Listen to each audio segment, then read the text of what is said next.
Alors je m'appelle Timothée Bircher, j'ai 27 ans. Alors ici on se trouve au Noirmont, dans les Franches-Montagnes. On a une cinquantaine de vaches laitières, une trentaine de genisses d'élevage, quelques chevaux. Et puis on a une quarantaine d'hectares de prés. Luca Fabozzi, je suis vétérinaire et nutritionniste et je travaille pour la société Farm Consult. Alors, nous sommes intervenus chez Timothée et son papa Philippe à leur demande pour un souci sous les vaches taries. C'était un problème de démarrage en lactation, donc essentiellement avec des animaux qui avaient tendance parfois à rester couchés, donc des fièvres de lait, des hypocalcémies cliniques, des performances de reproduction en début de lactation qui étaient moins satisfaisantes dans leur point de vue.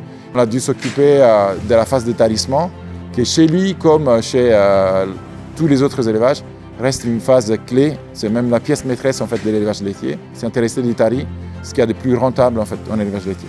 On tarie en vache parce que la vache a besoin, sa mamelle déjà, a besoin de se reposer pour préparer la lactation suivante. Et on tarie une vache aussi parce qu'une vache a des besoins énergétiques importants. Et à la fin de la gestation, elle a besoin d'adresser la grande majorité de ses réserves énergétiques pour les veaux, pour sa croissance, pour son immunité, pour son développement. Le meilleur moyen de faire vieillir ces vaches, c'est de bien les tarir et bien préparer le vélage. Il y a un lien direct entre la préparation au vélage et les risques de réforme. Alors on a mandaté Farm Consult pour le problème des débuts de lactation, vaches qui ne donnaient pas assez de lait. Alors c'est après discussion avec le vétérinaire qui me fait le suivi de troupeau. Il trouvait que les vaches en début de lactation n'étaient pas assez lourdes, trop de temps pour reporter, venir en chaleur. Alors Farm Consult, elle m'a apporté une solution dans l'alimentation dans un premier temps. Ils m'ont fait un plan d'alimentation spécialement vaches en préparation vélage pour les 3 dernières semaines avant vélage. Et puis on a aussi revu le logement pour les séparer des vaches laitières en lactation.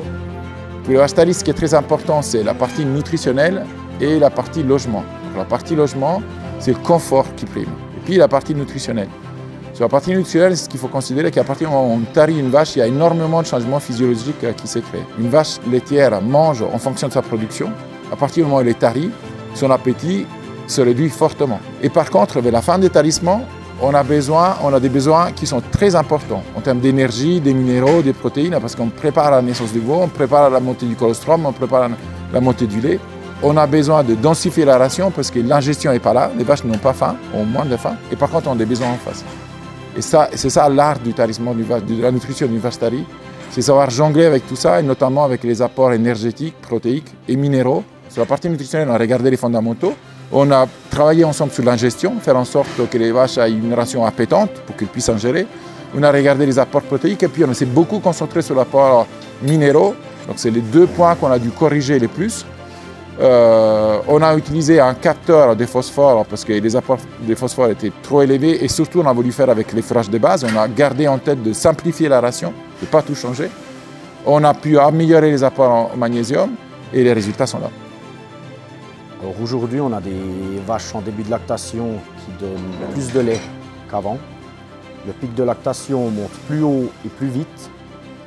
Et puis on a aussi réussi à baisser les jours de la LIA fécondante.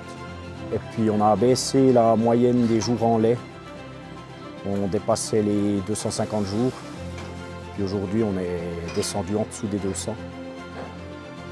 Ce que je donnerais comme conseil, c'est vraiment s'y intéresser à la minéralisation, s'y intéresser aux apports protéiques, s'y intéresser au confort. Si les gens ont envie qu'on les accompagne, ce serait très volontiers.